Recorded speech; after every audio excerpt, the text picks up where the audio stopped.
Hey everyone, welcome to Legends and More, the podcast. I'm your host, Luke Legend. Today I have a stand-up comedian with me. Please welcome to the stage, Cavin Eggleston. Man, yeah, I'm here. Oh, there's no walk-on music, or they didn't even applaud Oh, all the way till I got to the stage. That's mean. That's a mean I audience. know, I'm sorry about that. How are you today? I'm good, man. How about yourself? It's another week in hell. But You can no, in just kidding. Indiana, same place. In Indiana, same thing. Same thing. Yeah. So you are a stand-up comedian full time, correct? Yeah. So I am a former high school English teacher that became a stand-up comedian, and I've been doing that full time for about 2.5 years now. What a track. How did you go from high school teacher to stand-up comedian? Really, the reason I got into this was actually because of teaching.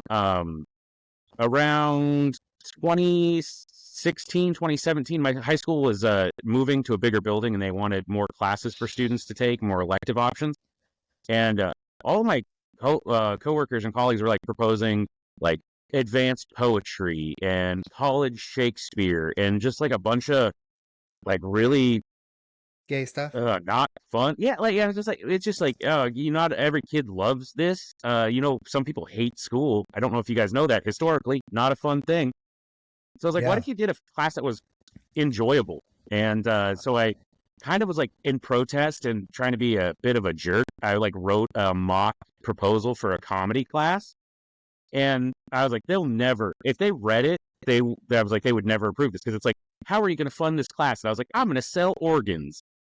And there was all in there They prove in the it. school board notes. They never, I don't know how they approved it, but they did. And they're like, oh, this sounds great. You should have kids do stand up because that would meet speaking and listening standards in the state of Washington. And then I looked at it and I was like, oh no, I was like, I can't have kids do like people are terrified of that. And then also terrified of public speaking. And they're also terrified of like trying to be funny and it not working. I was like, I can't have my kids do something. I can't ask students to do something that I've never done. So I jumped into like doing stand up because I was like, I at least have to be able to say I've done this. Because did you ever have that teacher that was like, well, just do it? And you're like, but you've never done it. Like that teacher, Yeah. hey, write a sonnet. And I was like, you show me your sonnet. Put it up, bud. Let's see what you got. So you're from Washington?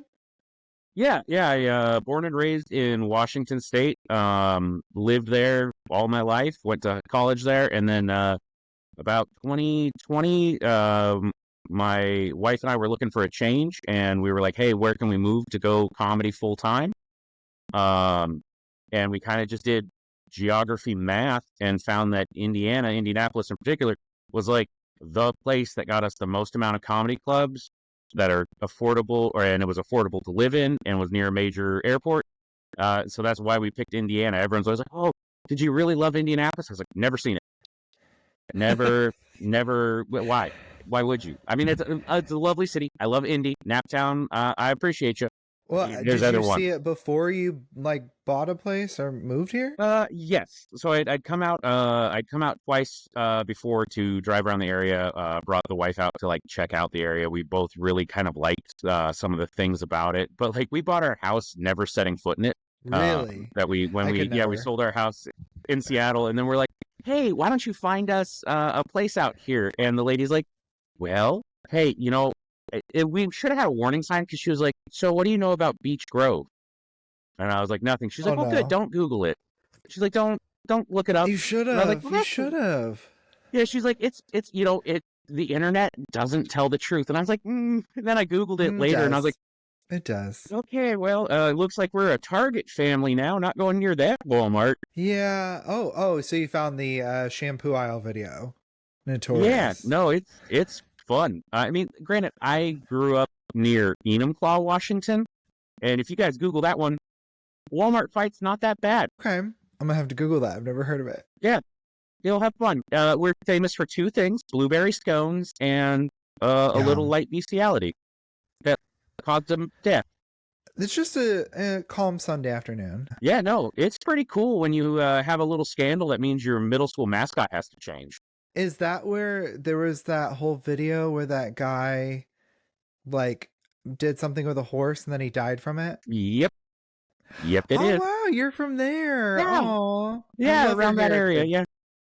Yeah, no, it's so we were like, oh, the cults, we're not really changing anything. It's just a bunch of people obsessed with animals that hurt you every time. Fun. I love that. Yeah. So how did your experience as a teacher kind of lend itself to your ability to do stand up? I really it just became I'm very comfortable with uh like the awkwardness of it. Like a lot of people think that stand up is about just having a thought and spontaneously coming up with these ideas, and it's not.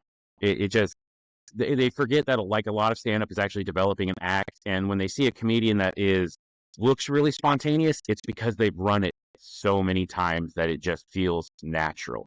And it's almost like a trick. We try to trick the audience into thinking, no, this is the first time I'm having this thought.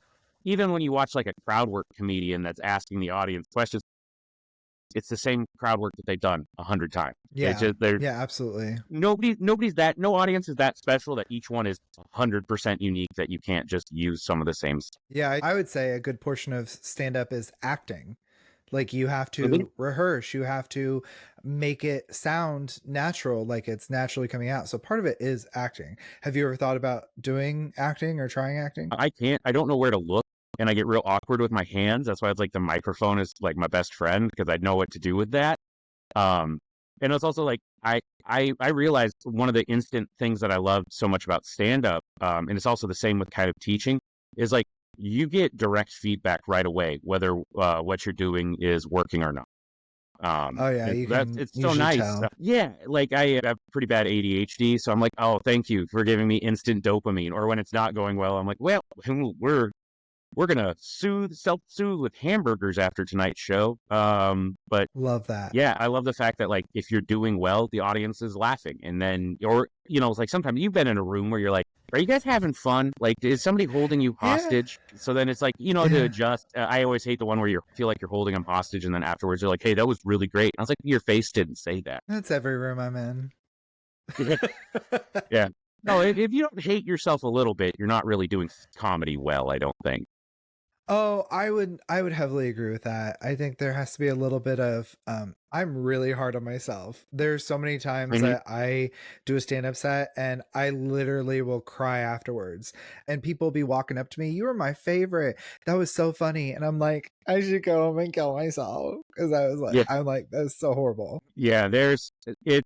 I'll tell people like sometimes people are like, "Oh, do you enjoy doing stand up?" I was like, "I don't know, man. If I wish I would have started heroin if I was looking for something addicting. Like, at least that gives Oh, you for a sure. sense of relief and like it's so much easier to chase the heroin dragon than it is the comedy dragon. Oh, Like 100%. you don't have to send in booking tapes for drugs. You Yeah, just absolutely. you just have to have $20 and know a Waffle House near you. Yeah, absolutely. How did you start traveling with comedy? Um So I started traveling with comedy really by kind of going to a lot of open mics, talking to other comics. It's really finding those comics that are that next step above you. It's always finding the person that's doing the thing you want to do and talking to them about it. And then it became like, hey, if you've got a road show, I can drive. Do you need somebody to help edit clips, things like that? Like just finding ways for you to make yourself valuable to a person because there are so many funny people out there. Finding a funny person isn't hard.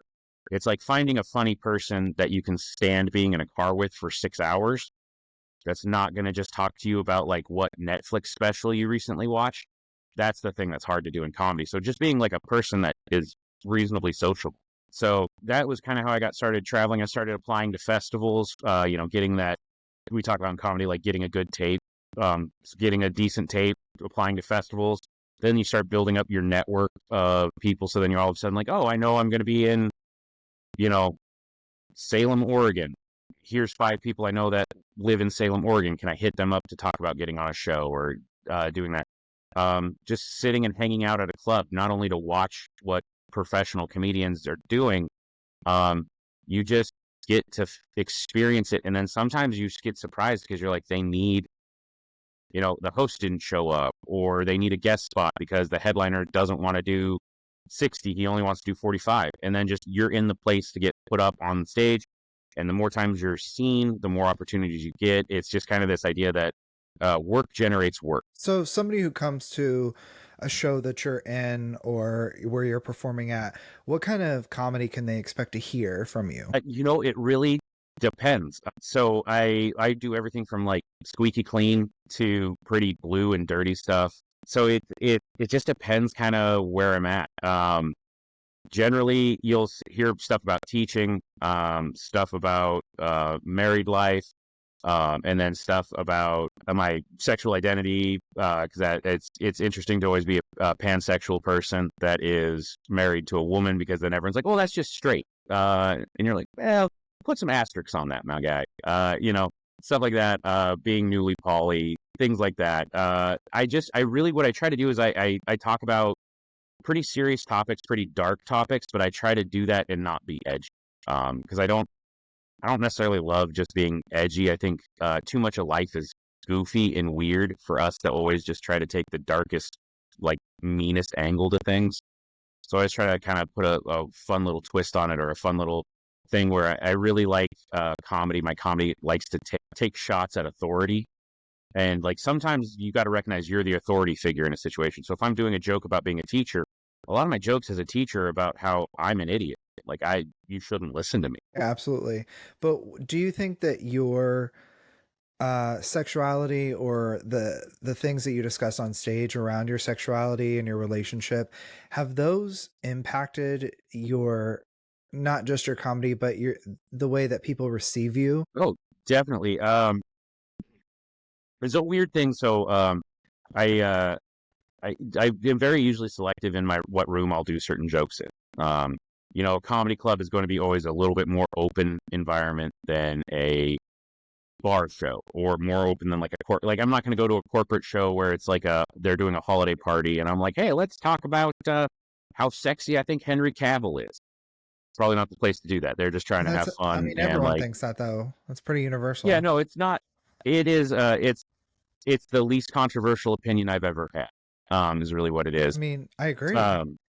Yeah. So it's just also picking the right place. But I have noticed after shows previously, I would usually have guys that looked a lot like me come up and want to talk to me about like something, and they want to like tell me a dirty joke, and I'm like, it's going to be racist, isn't it? And 9 times out of 10 it was. Yeah, I'm like, I have this haircut because I have bad genes. I don't have it because I believe in gene theory. Like, but I always run into that. And then as soon as I started doing jokes about my sexuality, I actually noticed, do not get guys coming up and talking to me after a show. There is something about being a queer male in comedy that people perceive, especially if it's bisexual or pansexual, they see it as vaguely threatening, because they don't know how to interpret you just being nice and sociable as anything other than you being either attracted to them or trying to hit on them. And especially with that, you have men and women that are like, hey, we don't know what side does this guy fall on. I'm like, no, I just want you to buy a freaking shirt, man. 100%. Buy a sticker, buy my merch. That's the only reason I'm being nice. I'm being the same nice to you that like a server and a stripper is. It's because I want you to give me a little bit of money. Absolutely. Well, I think part of it too is kind of the way you look. And I mean that in like a positive way. And part of it too is you also you sound very masculine and pretty, I don't know the term. No, I'm not going to say normal. There's no such thing as normal, but you sound very mainstream, right? Whereas somebody like I go up on stage with a very flamboyant character. So I'm almost like a cartoon character. So I do have some straight guys come up to me afterwards, because they're like, I thought you were really funny and blah, blah, blah. Because to them, I'm a harmless little fairy. Yeah, I'm very Fox News passing is what I recognize I am. Yes. Yeah. And how do you think that? No, go ahead. Yeah, so I think sometimes they get that. They're like, oh wait, no, is this just my buddy like Jeff that I didn't know, like he's secretly been gay for 20 years? They're like, oh no, they can look like us now. So it's a very odd predicament to find yourself in. And like I said, people don't know always how to interpret that or how to handle that. I've also had interactions where I've had couples come up and they're just like, oh, we loved you so much. Thank you for doing that. we identify the same way, and it's great to have somebody talk about that. I'm like, great, awesome. So yeah, it's very funny. Sometimes I'll intentionally do it in like a very conservative bar show in like Kentucky, just to like rile up the audience a little bit, because sometimes you can make somebody uncomfortable in a good way. Like, I don't want you to be creeped out, but like make you a little uncomfortable. You're like, oh no, now I'm having to rethink things. And then if I can slip in a joke that like surprises a person, they're all of a sudden like, oh my God, this is hilarious. You've broken a way of a person's thinking. I remember being in New Orleans, and I just had this group of very old Southern gentlemen just mean mugging me the entire show. And finally, I just stopped and I was like, hey, I get it. You guys, you're not okay with the gay stuff, but just know there's nothing gayer than a Southern accent. I was like, if you tell me, like, come to my porch and sip a mint julep, That's that is funny. really gay. Like, that is driving a Prius while sipping on a CBD. I was like, I've done things that are straighter than that with men, than I that act. love that. And they just died. I mean, like, all of a sudden they were like, oh my God, that's so true. And I was like, I know. Yeah. I So see. it's weird. I love those things. I love those things because I have this joke. It really depends on the crowd, but if I notice, because there's certain jokes I have that I know I Mhm. can only say if there's certain audience members, and Yeah. when I notice a straight guy kind of up front and he's kind of uncomfortable, it makes me it makes me so happy to make him uncomfortable. And so like I have this joke where I'm like so, like being gay is hard, like, sir, have you ever choked on a 9-inch dick? And of course they're always gonna go no, and I'm like, no gag reflex, me neither. Like I try to kind of throw Yeah. that in because it makes me laugh. Yeah, I mean, that's really what it is it's just like it's reminding a person that like it's a human experience. What we're doing is laughing. This is one of the reasons why I love laughing. I love laughter, and that's why I want to do comedy with my life, is because like laughter is such a universal thing. It's the only thing that like every person does. I did a show for an all deaf audience.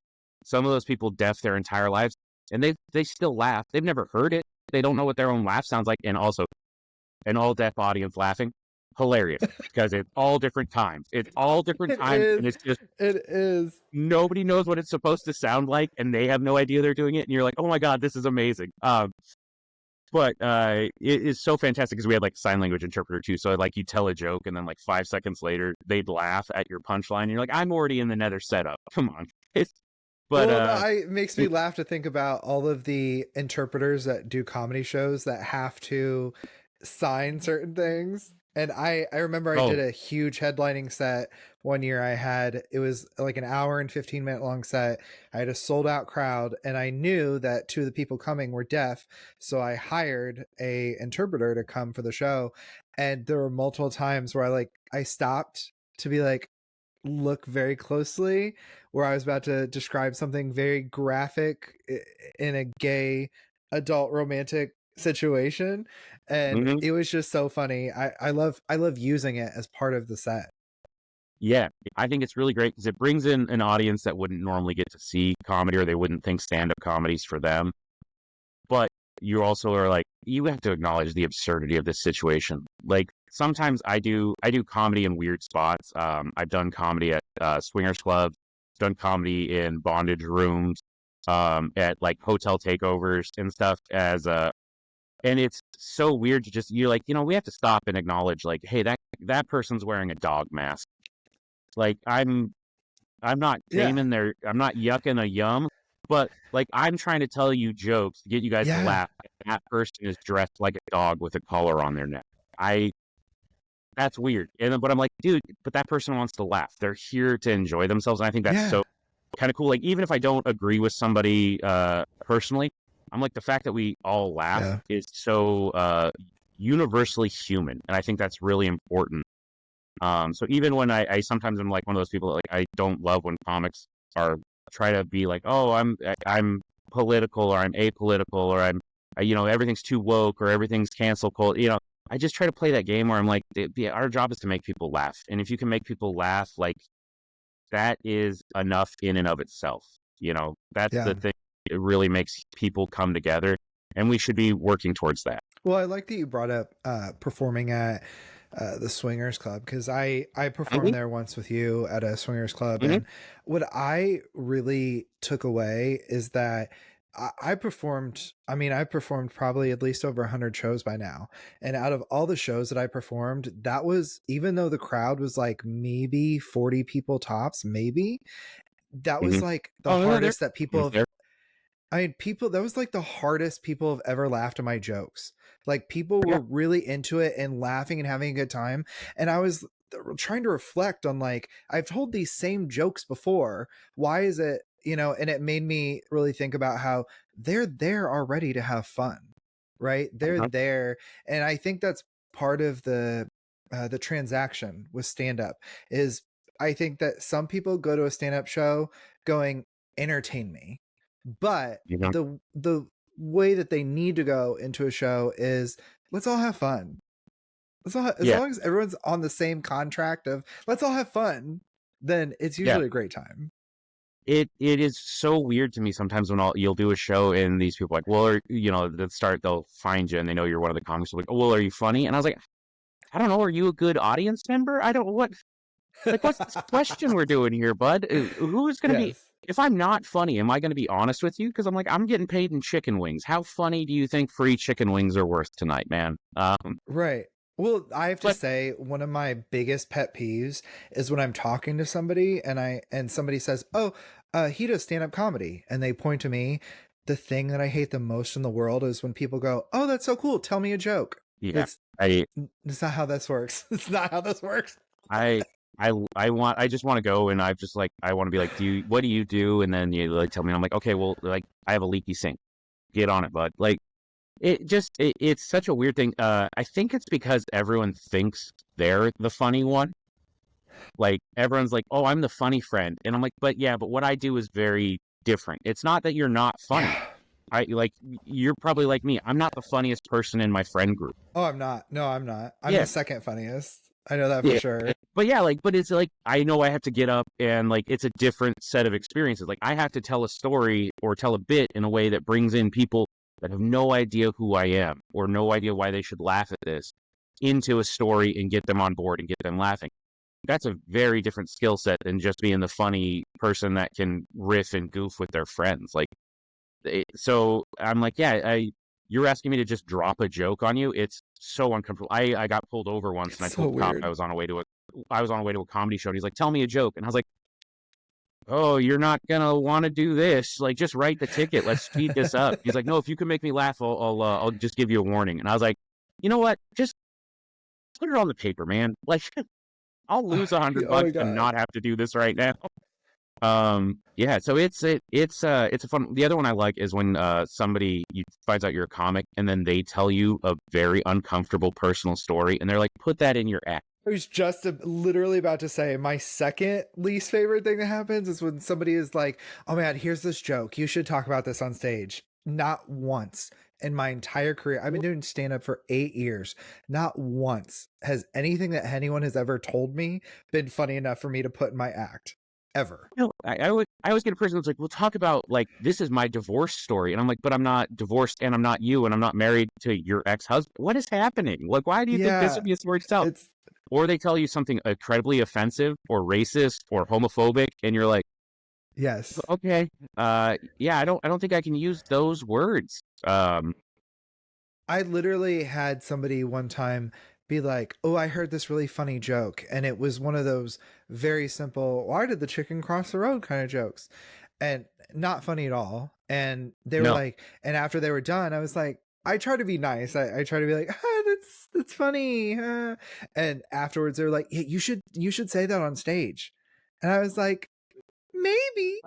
one of the funniest ones I ever had. I just, again, when we get back to like absurd situations, I got hired to do a street fair in this little small town for their like town celebration festival. It's some like, I don't know, marigold festival or something. It's one of those things that like every small town has. They're like, we're really known for having petunias, kind of thing. And they hired me. They didn't tell me anything about the gig. They were just like, this is how much time we want. Be here at this time. Meet us at this booth. And I think, okay, it's going to be like a music festival, which those are already pretty rough because you're interrupting a thing that everyone can talk during and kind of just vibe with, to be like, I actually need you to be an active participant in a stand-up show. No, they hand me a wireless microphone, tell me to go do 15 minutes cold, standing in the middle of a street in 110-degree heat because it's July. Mm-mm. Automatic And pass. I'm like, are you? So I go and I try, and it has to be squeaky clean because kids running around. There's a wing eating contest happening like 100 feet from me. I am doing my best. I'm like, you know what? I'm a professional. I I have bombed gracefully before, and that's all you can do in this situation because you're not going to have a victory. There is no winning the Mm-mm. crowd over. Everyone loved me. They carried me out on their shoulders. So I get done with my set. I walk off, and this man that is very clearly mentally handicapped, uh, and bless his soul, because he listened attentively to every joke I said, did not laugh at a single one, and then comes up to me and he goes, you should do Jeff Foxworthy." And he goes, "Talk about your family. That's what Jeff Foxworthy talks about. So go up and talk about your family." Then the worst part is I have to come back an hour and a half later for another 15-minute set. I would have said no. So I come back. Guy is still there. He's like, "Yeah, I heard you were coming back. I want to see if you talk about your family." And I was like, "You thought I went and wrote He, a whole new set based on oh, Jeff Fox?" I was like, "You know what? I should have just been like, you know what? I'm going to do, you might be a redneck jokes for 15 minutes. None of these people are going to care." right. One of my biggest challenges is I can't do squeaky clean. I just can't. I'm sorry. My Yeah. favorite aspect of comedy is making people uncomfortable. And maybe I'm psychotic, but I love making people uncomfortable. Yeah. Well, it's one of those things like there's like a quote. I'm trying to remember what it was, but like in literature, we always talked about this, where it's like good literature, like makes you somewhat uncomfortable, like Yep. about how you view the world, how other people view the world, about some part of human experience. It doesn't necessarily mean it means like it shocks you and just horrifies you, but like Right. you kind of have to, like, comedy has to deal with things that we struggle with, because that's what it defangs some of the scary things in our lives. It can make scary things Yeah. seem less scary, and it can make unscary things, it can make you think about them in different ways. And so, like, sometimes you do have to make audiences uncomfortable. Sometimes you'll see newer comics struggle with this, where they'll be like, "Oh, well, a groan is just as good as a laugh." And I'm like, yes, with like a little asterisk next to it. Like, you better make them laugh. You can't just make them groan It for can't 5 minutes. just be groans. Yeah, it has to Yeah. be mixed. Yeah, for sure. Yeah. And You can that's make what them, I then struggle. be, Yeah, that's why I struggle with, like, one of my favorite comedians is Anthony Jeselnik, and I don't know if mhm. you've heard his stuff, but it's Oh, very yeah. very dark, very shock value. And so a lot of my stuff has, like, imagine Anthony Jeselnik as a flamboyant homosexual cartoon character, and that's kind of Yeah. how I try to describe my comedy to people, and it can be very hard. But what are your thoughts as a comedian about um quote unquote wokeness and people saying that you can't talk about certain things? What are your thoughts on that? I got kind of lucky. I started in the Seattle comedy scene, which is probably unfairly branded the wokest of the woke Right. kind of scenes. Like, you'll have a comedy show up there that'll start with a 10-minute land acknowledgement, where it'll be like, "We Mm. recognize we were on stolen native land," and you're like, "Yeah, that's really a fun. All right, here's jokes about my genitals." Yeah. After being like, "Yeah, we colonized the crap out of this place. Good on us. Oh, we also gentrified it. Cool. Yeah, no, I'm sure they're very happy that we opened a artisanal cupcake shop here." Um, but so and you get used to, like, sometimes you'll tell a joke and you can tell an audience does not want to laugh at that. Like, you're talking about a topic that they're uncomfortable with. Um, Here's the thing: when people talk about rooms being too woke, it goes the opposite side too. Because I'll walk into some rooms and they're like, "Hey, we don't want you to talk about any queer material, or we don't want you to talk about politics if it's not aligned with our politics." I've seen it on both sides of the spectrum. that's the thing that's frustrating is I'm like, if you guys just all recognize we all have biases, we all have things that we're comfortable with and we're not comfortable with, then you realize you have to be smarter because you have to write a joke that can weave line. I went down to Texas. I was in Dallas. I made a joke about school shootings because like my point is if we don't talk about those things, we don't fix them. And my joke is never ha ha ha people died. It's like we have to look at the absurdity in this scenario that allows this thing to happen. And that's a scary, dangerous, like it's an uncomfortable topic. But we have to be able to talk about it. If you can't even talk about it in a place where like this happens, then we're never going to fix a problem. If you are the kind of person, if I walk into your bar and you can't, the thought of a comedian doing a joke about being queer makes your audience uncomfortable. We have so far to come as people. Also, Yeah. like you can't be in a room that doesn't like gay people, and there's 6 Priuses and 5 trucks with truck nuts out there. Like, Well, I mean, I think that's part of stand-up comedians. I think that's I always say that stand-up comedians are essentially philosophers with lower paying jobs. Uh, I feel like comedians have to articulate society and views and take that absurdity and make it something consumable for people ism? to understand in a different way. You know what I mean? Yeah. Yeah, to use your just not answer. Like he's got to be funnier than he is offensive. That's Right. his whole goal. And like he'll admit, like sometimes that works, sometimes it doesn't. The hardest thing though is I generally try to understand, or I try to come from the opinion that audiences can tell if you're saying something hateful or you're just engaging with a complicated idea. I like to say that. I don't know if I always believe that's true. I guess sometimes what Agreed. it comes down to is audiences don't ever want they don't want to feel like you think you're better than them, because that's the inherent like Yeah. weirdness, absurdity of stand up is I am just an everyday person. I'm just a normal dude, but I have to have enough of an ego to think that I'm important enough to stand in front of you and tell you my thoughts and not have you respond, or only respond in the way that I want, as if it's a conversation, and it's really not.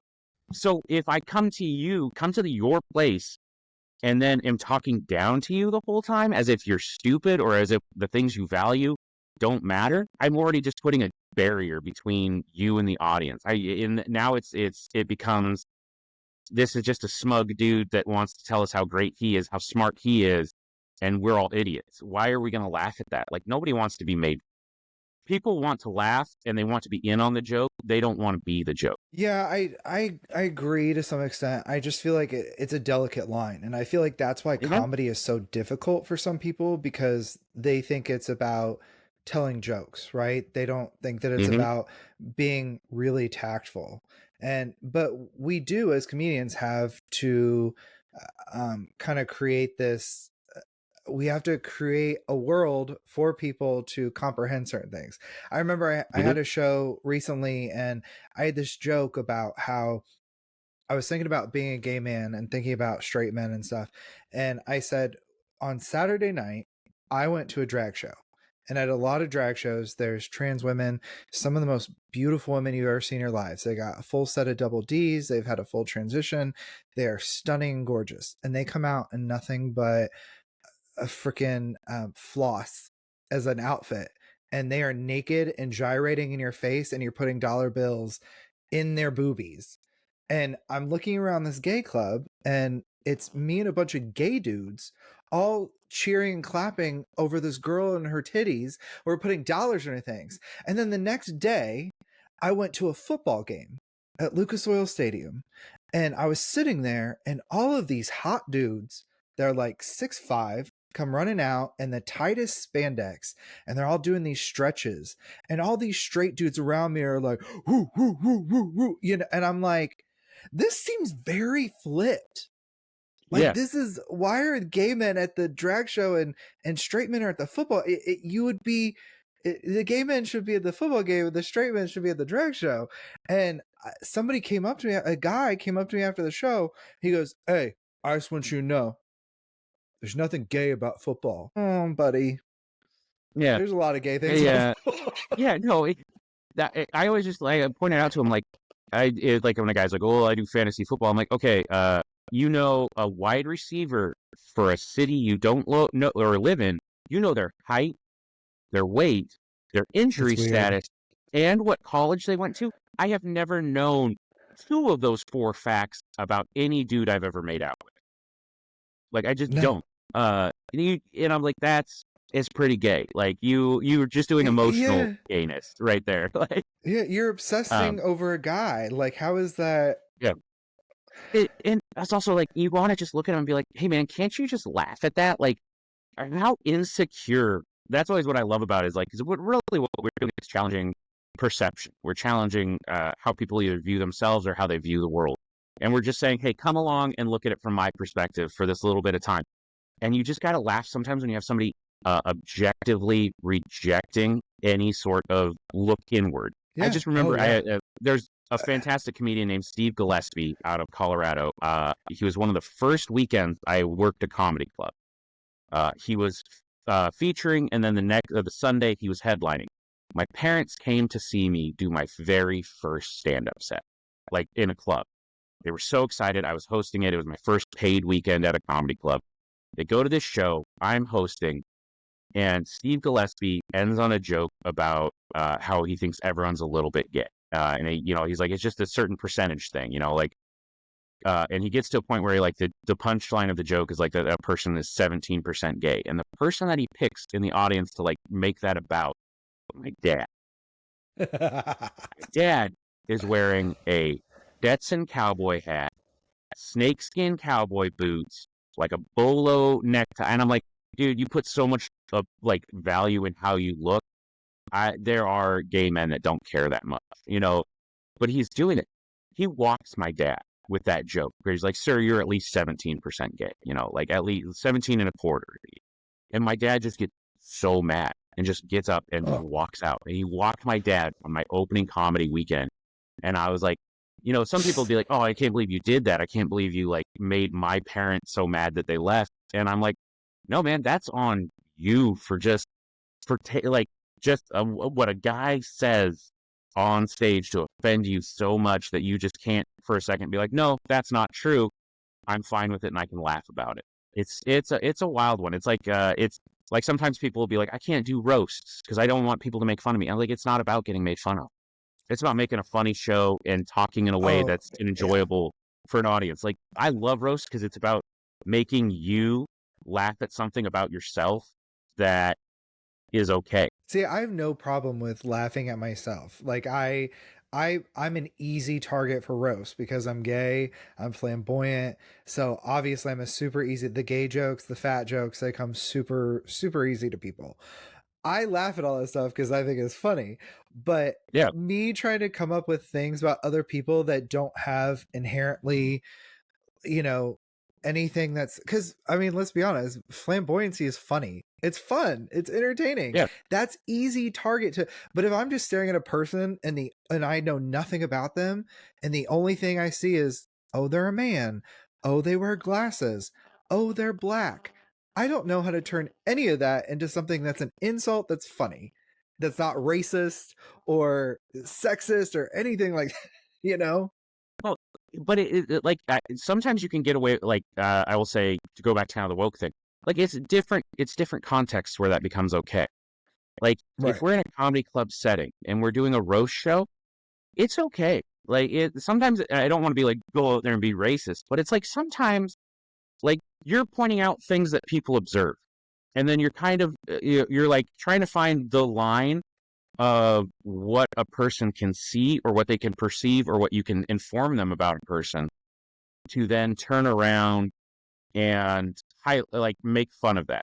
And as long as the person's on board with it, like if I went up again a roast battle against you and you were like, hey, I don't want you to make fun of me being gay. That's like a sensitive issue. I feel like it, like when people make fun of it, it, puts me in a dangerous position. That's legitimately a thing. Like sometimes, people worry about stochastic terrorism. Is it like if we keep diminishing these people and viewing them as not human, then are we later on encouraging people to saying violence has a past? That I think that's perfectly fine. If you were like, hey, please don't make jokes about being gay, That's great. I wouldn't go up and do that. But if you're like, hey, I don't have a problem with it, then I was like, hey, is it okay for me to do that? Because it's going to make a funny joke.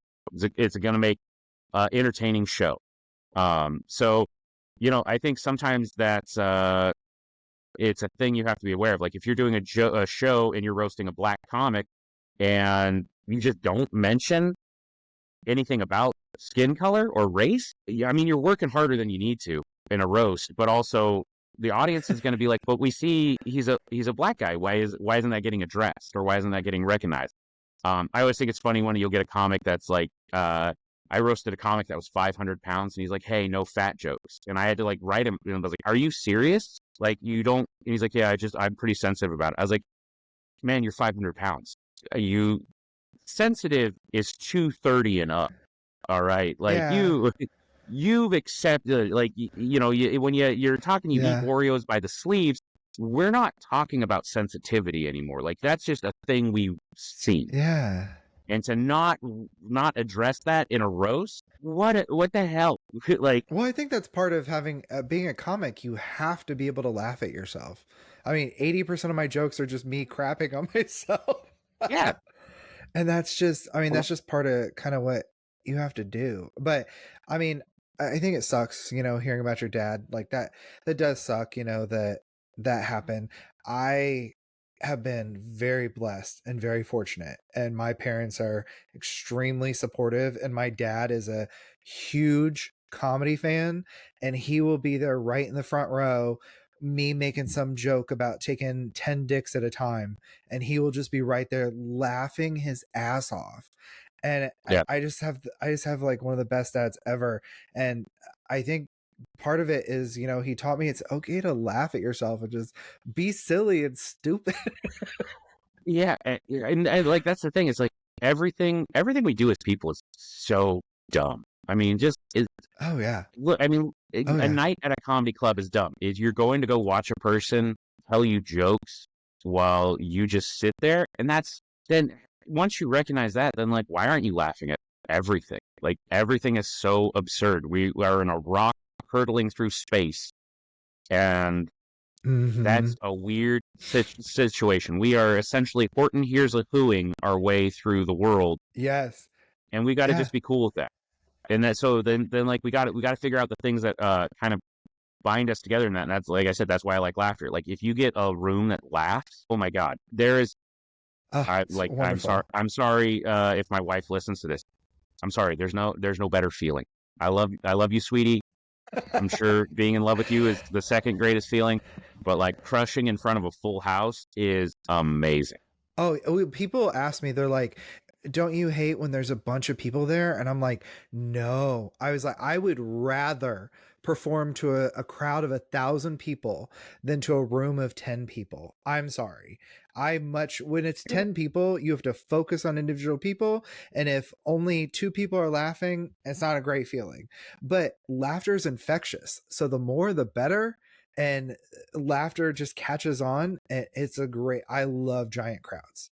Love them. Oh yeah, big crowds. They're great because sometimes you realize, like, I think that was one of the things about starting to do comedy in front of lifestyle swinger audiences was like, oh, not every joke is for every crowd, and it's about finding really a large part of comedy is finding your people that you want to have as your audience. And that's so tough because at the beginning you're going up in front of whatever audience the headliner can bring or whatever audience the room can bring. And it kind of goes to like Anthony Jeselnik. Like I really wish I could see Anthony Jeselnik when he was like developing as a host in a feature, because he has such a dark, morbid style, a lot of kind of shocking jokes. That would be so interesting to I love see that. as the middle in a comedy club where it's like, all right, Anthony Jeselnik's going to do 15 to warm this crowd up, and then we're going to bring out Carrot Top. And you're like, that's such a disconnect.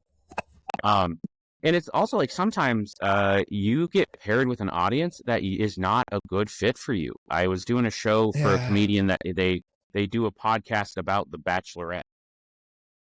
I am not going to mash well with that audience.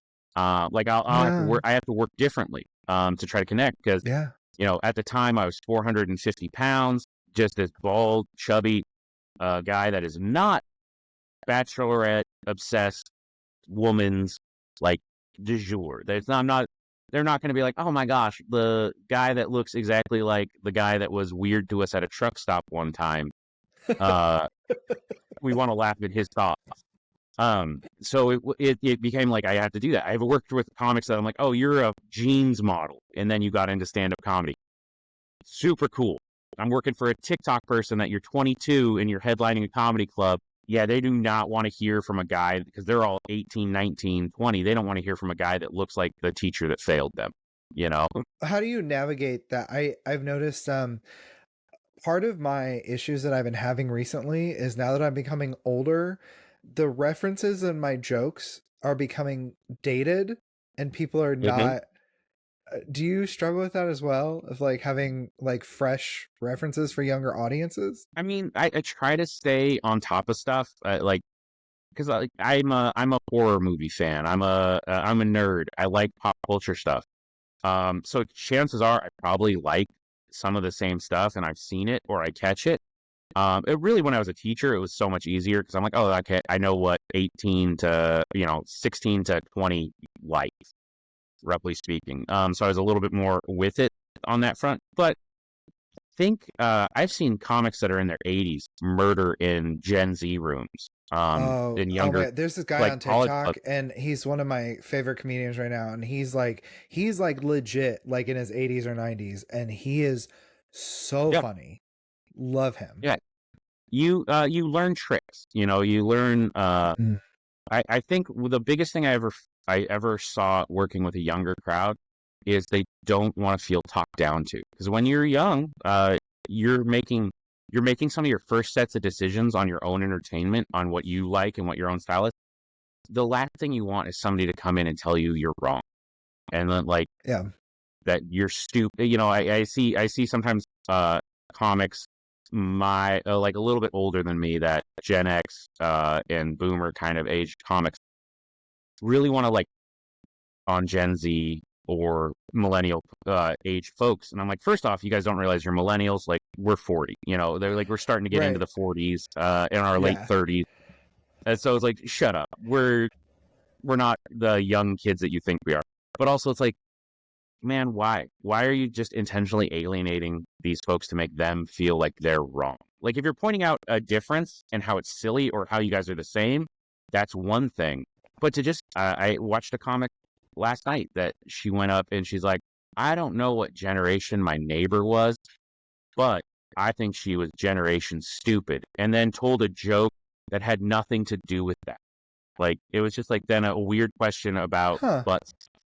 And I was like, that's not, you just wanted to be mean to this younger person and get an easy laugh from older people in the audience that are like, yeah, the young people are dumb. I was like, to treat them like a person. I Uh, mean, that's, yeah. when you do colleges, like sometimes people are like, I don't want to do a college because those kids are too woke. No, it's because you're talking down to them and you're not choosing to Mm, listen to like what they're giving you. Also, like, mm. no, you're doing a comedy show in a college for kids that are 18, 19, or I should say young adults that are 18, 19, 20. Those are the kids that also aren't cool enough to know how to get drugs or alcohol. Like, that's why they're at a comedy show that their college is putting Uh, on a Thursday night. That's because they don't know where a party yeah. is. I've never thought about that. That's really interesting.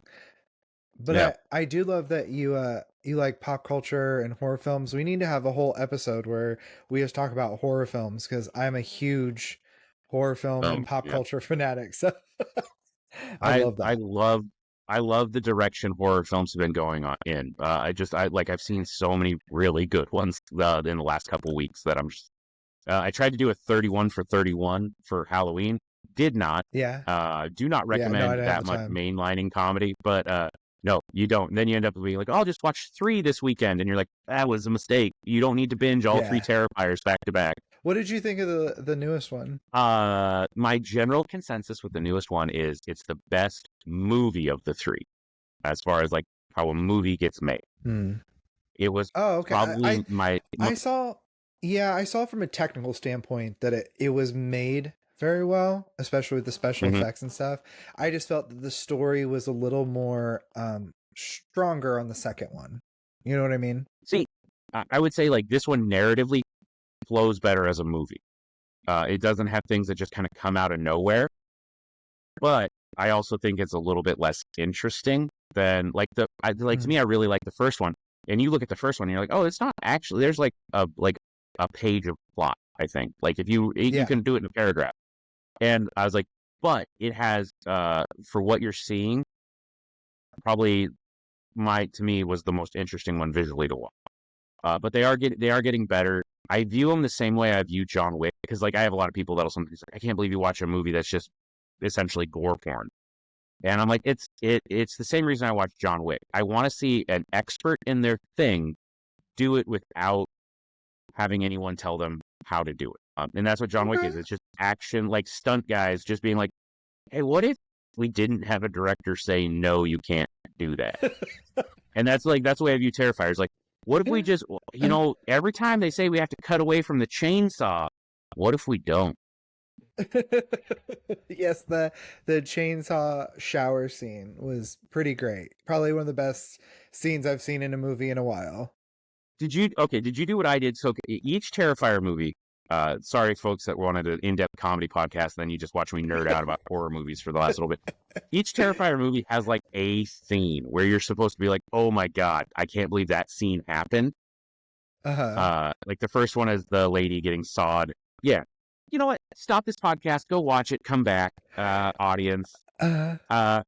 All right, and you're back. That lady that gets sawed in half, you're like, that's the scene that just sticks in your brain. Is like, oh man, that was too much. The second one has has two of those where you're like, oh my God, that was too much. Yeah. And then I got out of the theater the third one, and I was like, I don't think it had one of those scenes that was too much. I don't think it did that. And then I rewatched it, and I was like, oh no, Cavin, you just are numb. You're numb to violence. Because I was like, there was like 4 of them in there that you're like, that shouldn't, you guys should have cut away. The one that actually, I know they didn't show it, but the one that shocked me the most was the opening scene with the child. That one was like, I was like, your kid, especially because they showed the aftermath and the child's body parts, and I was like, oh. Or the Santa's village scene where you're like, oh my God, did they really just do that? And you're like, yep. How many people walked out when you watched it? I watched it at home. Oh, okay. So nobody. We watched. I went. It wasn't even opening night. It was one of those like midnight release things that we now do at 7 p.m. on the day before. So we were there. So I'm like, you all. Well, the sad reason is because of Aurora, Colorado, and The Dark Knight. But oh, sure, yeah. They're like, yeah, let's not keep him out at late. And I was like, that wasn't the problem. It was a crazy guy. So I'm in this theater. With like 2 people dressed as Art the Clown. There's 20 of us. You have to be a fan to be at this show. Like everyone's got the special cup with the clown on it. I'm like, I'm not drinking from a clown's mouth. I did that once in college, never again. And we just watched just like person by person get up and leave. And like we eventually got down to like 10. So we had 10 people out of the 20 that were in there just get up and be like, you know what?